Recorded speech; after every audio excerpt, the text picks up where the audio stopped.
Il est 13h, bonjour à tous, voici les titres de l'actualité de ce dimanche. Jour J pour le référendum sur la nouvelle constitution malienne. Ce dimanche, plus de 8 millions de Maliens sont appelés aux urnes pour le choix du oui ou du non en faveur de la nouvelle constitution. La diaspora malienne vivant au Burkina, à Ouagadougou, Bobo-Dioulasso et Ouaouguia a voté. Le point des bureaux de vote ouverts à Ouagadougou en début de journal. À la une également, la célébration de la journée mondiale du donneur de sang à Kaya dans la région du Centre-Nord, une opportunité pour rendre hommage aux hommes et femmes qui œuvrent dans la promotion du don de sang pour sauver des vies, images et réactions à suivre dans ce journal. Et puis, colère dans ce journal également des promoteurs d'agences de vente de crédit et de transfert d'argent au Burkina. À travers une assemblée générale, ils appellent à une réorganisation de leur secteur. Vous les entendrez au cours de cette session d'information. Plus de 8 millions de Maliens sont appelés aux urnes ce dimanche pour choisir oui ou non au nouveau projet de constitution. Ici au Burkina Faso, ils sont plus de 2600 électeurs à être attendus pour ce scrutin. À l'ambassade du Mali à Ouagadougou, les bureaux de vote ont ouvert depuis 8 heures ce matin. Même si à l'ouverture, l'affluence n'était pas celui des grands jours, ceux qui ont voté se réjouissent d'avoir fait un choix pour la refondation et la souveraineté de leur pays au Mali. Abdourahim Yenya.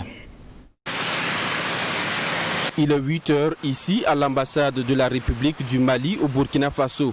Ce 18 juin, jour des votes dans le cadre du référendum constitutionnel, 3 bureaux de vote sont ouverts. Quelques Maliens sont déjà présents pour s'acquitter de leurs devoirs civiques. Quelque temps après, l'ambassadeur du Mali au Burkina Faso fait son entrée. Après avoir plongé l'enveloppe dans l'urne, Youssouf Oumar Maïga invite tous les Maliens vivant au Burkina Faso à prendre part à ce référendum. En tant que citoyen malien, je me suis acquitté d'un devoir, celui de participer à ce processus référendaire visant à adopter le Mali d'une nouvelle constitution. La dite constitution, si elle est adoptée dans les normes, devait permettre à notre pays de s'engager sur la voie de sa refondation et de sa reconstruction. Donc je suis pleinement satisfait et je profite de votre micro pour appeler les Maliens du Burkina Faso à venir massivement pour s'acquitter de leurs devoirs de citoyens maliens. Pour chaque électeur qui se présente, après vérification de l'identité, une explication du principe de vote est donnée par les membres du bureau de vote afin d'éviter autant que faire se peut les bulletins nuls. Les candidats qui ont pu voter en cette matinée se réjouissent d'avoir donné leur voix pour la souveraineté du Mali. Le Mali traverse un moment difficile, comme tu l'as dit. Mais nous sommes en train de nous prendre en charge nous-mêmes, la destinée de notre pays en charge. Donc ce référendum n'est qu'un début du commencement vers l'espoir, vers la liberté, vers la souveraineté. Voilà pourquoi il faut venir voter. Le vote là, c'est pas pour quelqu'un, c'est pour le Malien, c'est pour le Mali, c'est notre dignité. Donc les souverainetés du Mali qu'on est en train de faire. Donc tout le monde n'a qu'à sortir voter. Même si la mobilisation est faible en cette matinée, la présidente du bureau de vote numéro 3 reste convaincue que les électeurs viendront. Oui, ça se passe bien, c'est un peu, comme c'est le matin, je me dis que d'ici le soir, voilà, il y aura beaucoup de monde. Bon, ici, le bureau numéro 3, j'ai 117 inscrits sur la liste. Notons que les Maliens vivant au Burkina Faso votent à Ouagadougou, à Bobo-Dioulasso et à Ouaouguia. Pour la ville de Ouagadougou, 2658 électeurs sont sur la liste dans 10 bureaux de vote. Selon les statistiques du Centre des donneurs en transfusion sanguine de mai 2022 à mai 2023, plus de 100 000 personnes ont donné de leur sang pour sauver des vies au Burkina Faso. Ainsi, à l'occasion de la journée mondiale du donneur de sang, le gouvernement de la transition a décidé de rendre hommage à ces derniers et c'est à Kaya, dans le centre nord, que cette journée a été célébrée en différé. Mamidriana Kamabou. Qu'ils soient partenaires œuvrant dans la promotion du don du sang, associations, établissements, clubs, forces de défense et de sécurité ou encore à titre individuel, les meilleurs donneurs de sang ont vu leurs efforts récompensés au cours de cette cérémonie de la commémoration de la Journée mondiale du donneur de sang. Selon la directrice générale du Centre national de transfusion sanguine, ces acteurs se sont positivement illustrés de par leur engagement et leur abnégation. Adama Traogo de la région du centre, précisément de Ouagadougou, est élu meilleur donneur de sang avec 110 dons. Pour la première fois que j'ai donné mon sang, c'était le 12 décembre 1985. Lorsque Thomas Sankara a rassemblé les Burkinabés pour donner le sang, je faisais partie de ceux qui ont donné le sang ce jour-là. Donc ces médailles, moi j'ai dédié à Thomas Sankara. Ils ont dit 110, c'est plus que ça. Vous savez que c'était banque de sang. Quand on donnait à l'hôpital, c'était banque de sang. Maintenant, en 1993, c'est devenu Centre national de transfusion sanguine. Et donc, on a commencé avec Centre national de transfusion sanguine.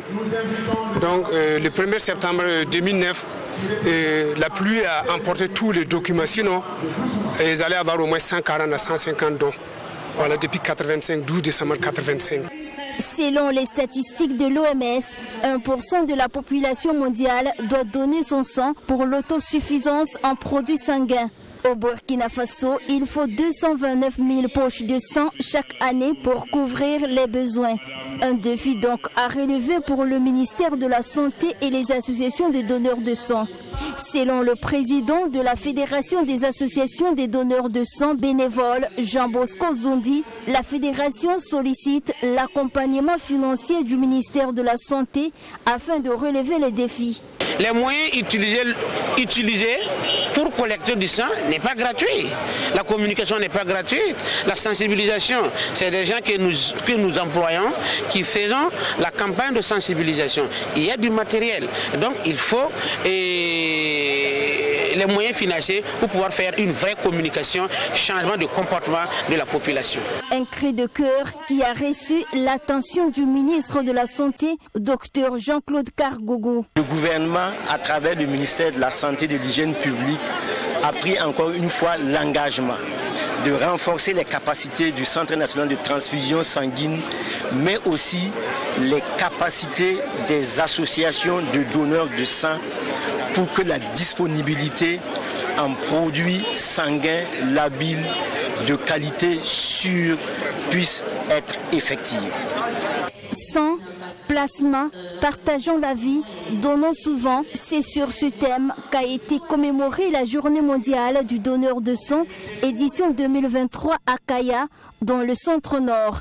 À l'occasion, le ministre de la Santé a procédé au lancement de la campagne de vaccination de l'hépatite B pour les donneurs de sang. Le rendez-vous est pris pour l'année prochaine dans la région du centre. On vous le disait en titre, les promoteurs des agences de vente de crédit et de transfert d'argent ont dénoncé ce samedi une baisse des commissions sur les opérations de transfert par les opérateurs de téléphonie mobile. Réunis en association, ils ont tenu une assemblée générale à la Bourse du Travail. Objectif, faire connaître l'association et demander à ce que les commissions qui constituent leur principale source de revenus soient revues à la baisse. Assunta Sommet et Maxime Jean-Eudes Bambara. Les promoteurs des agences de vente de crédit et de transfert d'argent en assemblée générale réfléchissent sur les préoccupations de leur secteur afin de promouvoir leurs activités. Réunis en association dénommée APACTA, Association des promoteurs des agences de vente de crédit et de transfert d'argent, ces derniers dénoncent une mauvaise organisation de leur secteur du fait des intermédiaires. Ces promoteurs des agences de vente de crédit et de transfert d'argent se disent frustrés de leurs conditions de travail dues à la baisse des commissions sur les transactions. Une baisse effectuée à 2 reprises par les opérateurs de téléphonie mobile, et ce, sans concertation aucune. Avant, nous étions scindés en 2 catégories, ça veut dire qu'il y avait des anciens et des nouveaux. Les anciens, c'était à 7 000 pour les transferts et on coupe des taxes de 600 et quelques. Et les dépôts, c'était à 5 000 et on coupe des taxes. Voilà. Et pour les nouveaux, c'était de 5 000 et on coupe les taxes, et de 4 000 et on coupe les mêmes taxes aussi. Donc après, ils ont ramené ça au même pied d'égalité, c'est-à-dire les anciens ont rejoint les nouveaux, 5 000 à 4 000. Ça veut dire qu'on a enlevé 2 000 et 1 000 francs. Et 3 mois après, ils ont encore coupé. De 5 000, nous sommes venus à 4 000 pour les transferts et 3 000 pour les dépôts. Loin de vouloir entrer dans un bras de fer avec les compagnies de téléphonie mobile, les promoteurs d'agences de vente de crédit et de transfert d'argent demandent à ce que les commissions soient revues à la hausse. Des commissions qui constituent du reste leur principale source de revenus. Si on pouvait revenir même si à 5 000, 4 000, bon, ça va nous arranger. 5 000, 4 000, bon, on ne peut pas dire aussi le réseau de travailler à perte. Mais nous aussi, on connaît au moins ce métier. Nous sommes pratiquement depuis la création, donc nous savons ce qu'il y a dedans un peu. Donc on peut essayer de se voir pour voir dans quelle mesure on peut essayer de jongler pour que tout le monde s'en sorte. Nous sommes plus de 100 000 agents au Burkina Faso ici. Et les 100 000 agents emploient des secrétaires. Donc ça veut dire que nous aussi on contribue à l'économie du Burkina Faso. Donc il faut qu'on revoie notre cas. Sinon si nous on part au chômage, c'est sûr que ces personnes aussi vont partir au chômage. Créée le 3 avril 2022, la PACTA, association des promoteurs des agences de vente de crédit et de transfert d'argent, se donne pour mission de défendre les intérêts de ses membres et promouvoir le secteur des opérations mobile money. Elle compte à ce jour plus de 400 membres actifs. Concours direct et professionnel session 2023, 128 concours professionnels et 127 concours directs ont été lancés par le ministère en charge de la fonction publique. Et pour cette session 2023, les inscriptions se font en ligne sur la plateforme e-concours et les acteurs en charge de ce recrutement sont à pied d'œuvre pour recevoir les différentes candidatures. Nous vous proposons une immersion dans les services du système d'information du ministère en charge de la fonction publique. Fatimata Nikiema. L'inscription en ligne des candidats au concours direct a débuté le 5 juin dernier avec les candidats postulants pour le compte des concours niveau supérieur ou égal au baccalauréat qui prend fin ce 17 juin. En ce qui concerne le niveau inférieur au baccalauréat, l'inscription débute le 19 juin et prend fin le 28 juin 2023. Pour l'heure, les acteurs en charge de ce recrutement sont à pied d'œuvre pour recevoir les candidatures. Selon le directeur général de l'Agence générale de recrutement de l'État, Samson Traoré, le nombre de candidats ne cesse d'augmenter au fil des années, tant pour le concours direct que professionnel. L'année passée, on était autour de 40 000, mais cette année, on a plus de 40 000 candidatures pour les professionnels. Maintenant, pour les directs, nous sommes en cours de... Voilà, les inscriptions se poursuivent et nous sommes à plus de 1 30 000 candidatures. Voilà, sur la plateforme. Et les inscriptions se poursuivent jusqu'au 28 pour les concours dans le niveau du PPC, voilà, en descendant. Jusqu'au 28 juin, tout candidat au concours direct session 2023 est donc dans l'obligation de s'inscrire en ligne à travers la plateforme e-concours. Contrairement à ce que pensent bon nombre de personnes, cette plateforme en ligne n'est pas uniquement faite pour les inscriptions au concours. Elle comprend 5 composantes, explique Ousseini Gambane, directeur du système d'information au ministère en charge de la fonction publique. On a d'abord la plateforme pour les inscriptions au concours professionnel et la composante inscription au concours direct. On a la composante gestion des SMS parce qu'il y a interaction avec les SMS pour pouvoir poursuivre les inscriptions.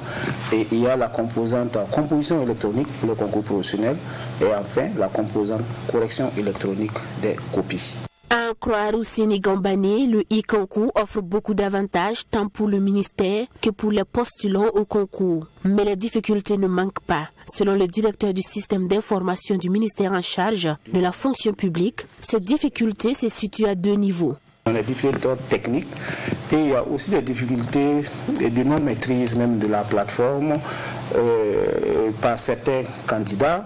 Il y a certains qui font appel en fait à certains centres pour pouvoir les aider dans l'inscription. peut avoir pas mal de difficultés à ce niveau. Il y a la qualité du débit du réseau Internet utilisé. Peu importe la difficulté, le call center est là pour répondre aux préoccupations des candidats. Ici, ils sont une trentaine de personnes qui se relaient de 8h à 20h pour assister les candidats. C'est pas grave, donnez-moi le numéro de téléphone qui a servi à l'achat de vous me suivez? Voilà, sauvetage interne du téléphone. Voilà, ça dépend. Ça peut être le numéro de téléchargement ou bien download. La difficulté majeure, selon l'informaticien Yacoub Diaby, c'est l'envoi du code. Lorsque le candidat envoie code au 3388 et qu'il ne reçoit pas de code, et on nous envoie la requête, on met le numéro de téléphone du candidat, on regarde les traces pour voir effectivement si le candidat a payé ou pas. Parce que le candidat peut ne pas payer et puis appeler parce qu'il a des bonus, il a des unités et puis dire que lui l'a payé. Donc nous vérifions et nous faisons une confrontation avec l'historique de paiement des opérateurs. Et on s'assure que le candidat a effectivement payé et nous on génère le code ou on lui renvoie le code. Et jusque-là, tout se passe bien pour les inscriptions. Mais qu'en serait-il pour la correction, quand on sait que ce 5e volet du e-concours a posé problème l'année dernière? Selon Ousseini Gambane, les erreurs ne manquent pas quand il s'agit de programmes informatiques. C'est-à-dire qu'en fait, on travaille jusqu'à ce qu'on croise un cas qu'on n'a pas encore prévu et on essaie de le surmonter. Mais pour le moment, on a déjà testé le volet correction avec les copies du concours de recrutement des eaux et forêts. Et on a pu faire les corrections sans problème. Il peut y avoir des problèmes, mais le plus important, c'est de pouvoir surmonter, de pouvoir trouver rapidement la solution et puis pour que en fait, les équipes puissent délibérer le plus tôt possible. Le directeur du système d'information au ministère en charge de la fonction publique tient à rassurer les candidats quant à la fiabilité de la plateforme. Toujours selon lui, tout le processus du e-concours a été internalisé. Nous fonctionnons maintenant de façon endogène. Tous les programmes sont en endogène, sont hébergés chez nous en local ici. Donc on a la latitude d'intervenir très facilement dessus. Les équipes qui ont travaillé sur ces différents modules sont là. Ça veut dire que tout est vraiment au niveau local. Donc ça, c'est un grand dispositif qui a été mis en place pour que, en fait, on puisse agir en fait, de façon rapide. Et ce sont des agents du ministère qui sont en charge de la gestion de tout le processus de fonctionnement de cette plateforme e-concours. Et grâce au centre de données, les agents ont la possibilité d'héberger toutes les données à l'interne. C'est un joyau qui était... À qui incombe l'entretien des voiries et bitumes dégradés? C'est la question que se posent bon nombre de Burkinabés qui vivent le cauchemar dans certaines zones de la capitale. Si pour certains, l'entretien des voiries et bitumes dégradés relève de la responsabilité du Fonds spécial routier, eh bien, le directeur général de ce fonds estime pour sa part que cette mission incombe d'abord aux collectivités territoriales. Il revient sur les missions du Fonds spécial routier du Burkina ainsi que son mode de fonctionnement dans ce reportage d'Assom Tassoné et Maxime Jean-Eudes Bambara. Des voiries impraticables avec des bitumes dégradés parsemés de nids de poules, c'est le cauchemar des usagers de la route dans certaines zones de la capitale burkinabé.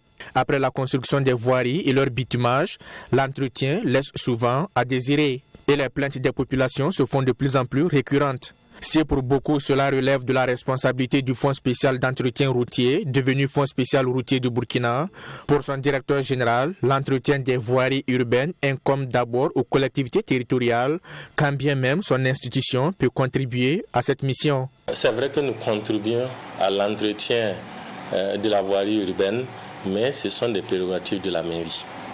Donc, mais à un moment donné, le fonds peut aussi contribuer à l'entretien comme à la construction de nouvelles voies en fonction des besoins, en fonction de la vision aussi des autorités pour accompagner les différentes mairies dans la prise en charge des projets routiers. À en croire Théodore Ouedraogo, l'institution a acquis un statut de deuxième génération, donc de nouvelles missions et plus de flexibilité dans le fonctionnement avec le changement de nom depuis avril 2016. Les missions aujourd'hui du fonds vont au-delà du fonds de deuxième génération parce que on finance également des projets de construction de nouvelles routes qui sont des prérogatives d'un fonds de troisième génération. fonds routier au fonds spécial, c'est surtout la construction de nouvelles voies. C'est l'ajout.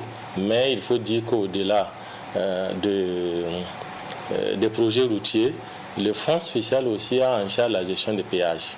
Et l'un des défis majeurs du Fonds spécial routier aujourd'hui est la modernisation des péages sur toute l'étendue du territoire national. Le Burkina Faso compte à ce jour 38 postes de péage et 5 antennes. Des péages dont la gestion était assurée depuis 1998 par le Trésor public avant d'être transférés au Fonds spécial routier en janvier 2018. Ce que vous voyez à la sortie de Ouagadougou, route Ouaga, Fada, Ouaga, Bobo, à l'entrée de Bobo, ce n'est qu'un début de cette modernisation. Vous voyez qu'on parle aujourd'hui de modernisation, c'est de travailler de telle sorte à avoir des péages, de telle sorte qu'un usager ne puisse pas franchir les péages sans payer. On constate effectivement qu'aujourd'hui, il y a plusieurs facteurs. Les gens évoquent des questions de monnaie, les gens évoquent des questions de la dégradation de la voie. Donc, on est en train, en tout cas, de peaufiner un plan de communication, d'abord pour sensibiliser les gens au paiement des taxes, parce qu'aujourd'hui, ce sont ces taxes qui nous permettent de prendre en charge l'entretien. Donc, si ces taxes ne sont pas payées, vous comprenez qu'il sera difficile pour le fonds d'avoir des ressources pour prendre en charge l'entretien. Selon Théophile Ouedraogo, le Fonds spécial routier du Burkina, qui est sous la tutelle des ministères des Infrastructures et des Finances, se veut un outil pour le financement de la construction et de l'entretien du réseau routier national et des voiries urbaines. Un financement qui nécessite d'abord la mobilisation des ressources, occasion pour ce dernier d'interpeller les populations à un comportement citoyen et à s'acquitter des frais de péage et taxes afin de permettre aux fonds et aux collectivités territoriales de jouer leur rôle dans l'entretien des voiries et des bitumes. Bonne nouvelle pour les amoureux de la série 3 femmes, un village de la réalisatrice Aminata Glaise Diallo. Eh bien, cette comédienne et réalisatrice est à nouveau sur un plateau de tournage pour donner vie à la nouvelle version de 3 femmes, un village. La nouvelle série est intitulée Bienvenue à Kikideni et comprendra une vingtaine d'épisodes qui mettront en lumière les mêmes acteurs, et c'est le ministre en charge de la culture lui-même qui a procédé au lancement ce samedi du top départ dans le village de Wavoussé, dans la commune de Lumbila. Abdoulaye Mienye. Kikideni, un nom très significatif dans le monde du cinéma. Un village inventé pour le tournage des séries 3 hommes, un village et 3 femmes, un village. Plus de 10 ans après la dernière série, l'équipe de tournage de Jovial Productions débarque avec son arsenal pour le tournage d'une nouvelle série. Le ministre en charge de la culture donne le clap d'ouverture de cette série intitulée Bienvenue à Kikideni. Une série de 20 épisodes qui est la suite de 3 femmes, un village, comme l'explique la réalisatrice Aminata Diallo. Et depuis le mois de mars, nous sommes ici parce que le concept de Jovial Productions, c'est de venir dans un village et de demander des terres aux riverains, on va dire, aux gens du village, qui nous donnent leurs espaces et nous, on construit les décors. Donc le palais royal que vous avez vu tout à l'heure est construit par nous, le décor de l'Agui est construit par nous, l'école est construite et puis l'église. Voilà. Donc ce sont des infrastructures que nous implantons pour nous permettre d'avoir une certaine autonomie dans la production. Dans une ambiance comique, la série va aborder les questions de l'insécurité, de la cohabitation des communautés et du fondamentalisme religieux selon la réalisatrice. Des thèmes qui sont d'actualité selon le ministre de la Communication, de la Culture, des Arts et du Tourisme, Jean-Emmanuel Ouedraogo. Il s'agit notamment donc de vivre ensemble, de la bonne entente entre les différentes communautés, notamment les communautés religieuses. Parce qu'on a dans la série, bien sûr, je n'apprends rien à personne. Lagui avec le curé, Lagui et ses épouses, avec tout ce qu'il y a donc comme intrigue. Voilà, ça n'arrête pas. Donc ça veut dire que c'est une série qui va certainement nous faire rire une fois de plus, mais certainement qui va nous amener aussi à nous questionner aujourd'hui sur des sujets qui sont d'actualité, les sujets liés donc à la nécessité de vivre ensemble, au-delà donc de nos différences, et à la nécessité de prendre conscience aujourd'hui que quelle que soit sa religion, quelle que soit donc sa communauté ethnique, nous sommes un seul et même peuple et que nous avons une valeur qui nous est tous chère, c'est la paix. Cette série met en scène des visages déjà connus comme Ladi et ses épouses, le curé et le chef du village, mais aussi de nouveaux comédiens. La série Bienvenue à Kikideni est réalisée avec l'accompagnement du ministère en charge de la culture, de Canal+ Burkina et de la RTB. Le film est attendu sur les antennes de la RTB et de Canal+ en début d'année 2024. Sa réalisation va coûter environ 200 millions de francs CFA. En prélude à la cérémonie des ambassadeurs de paix Award prévue pour le 28 juillet prochain, le mouvement pour la culture de la paix et l'amour de la patrie MEPAP a tenu une conférence de presse ce samedi. Objectif, donner le programme et les orientations de cette 3e édition placée sous le thème « Quelle contribution pour la prise en charge des familles des VDP sur le front ?» Reportage d'Amadou Bourema commenté par Michael Tougri. À travers cette conférence de presse, le mouvement pour la culture de la paix et l'amour de la patrie MEPAP lance la 3e édition des ambassadeurs de paix Awards. Pour cette 3e édition, les APA vont s'intéresser à la question des familles des volontaires pour la défense de la patrie engagées au front. Pour Paul-Marie Zoma, président par intérim du MEPAP, il sera question de mener des réflexions et de faire un plaidoyer pour la prise en charge des familles des VDP. Une tâche à laquelle il a laissé entendre que les pouvoirs publics, les forces de défense et de sécurité, les organisations de VDP, les organismes internationaux et les organisations de la société civile seront associés. Pour le comité d'organisation de cette 3e édition des APA, ces réflexions et propositions n'ont pas la prétention d'être la panacée aux problèmes et difficultés auxquelles les VDP font face de façon concrète, opérationnelle et scientifique. Des consultations et des sondages seront diligentés pour avoir des données analysables aux fins de production d'une documentation sur les contributions efficaces et efficientes pour la prise en charge des familles. Le défi majeur pour cette édition, selon Paul-Marie Zoma, est la prise en charge des familles des VDP. Pour lui, nombreux sont ces volontaires pour la défense de la patrie engagés au front dont les familles sont plongées dans la vulnérabilité et dans la précarité. Ces derniers comptent sur une rémunération mensuelle pour faire face aux nombreux besoins de leurs familles, mais cela n'est toujours pas évident. Nous sommes dit, qu'est-ce que nous allons faire pour les encourager? Si leurs familles, on s'occupe de leur famille, nous avons le courage de combattre. Donc c'est pour ça que nous allons choisir ce thème et l'année passée, déplacer interne. Et cette année, vous voyez qu'ils sont acceptés. Et généralement, ceux qui sont au front, ce sont les bras alliés de la famille. Avec pour thème, quelle contribution pour la prise en charge des VDP engagés au front, la soirée de remise de trophée de la 3e édition des ambassadeurs de paix Award est prévue pour le vendredi 28 juillet 2023. À travers cette cérémonie de distinction, ce sont des ambassadeurs de paix qui seront couronnés et invités à plus d'engagement pour la paix, la cohésion sociale et le vivre ensemble au Burkina Faso. Et c'est tout pour cette session d'information. Merci de l'avoir suivi. Excellent après-midi en compagnie de nos programmes.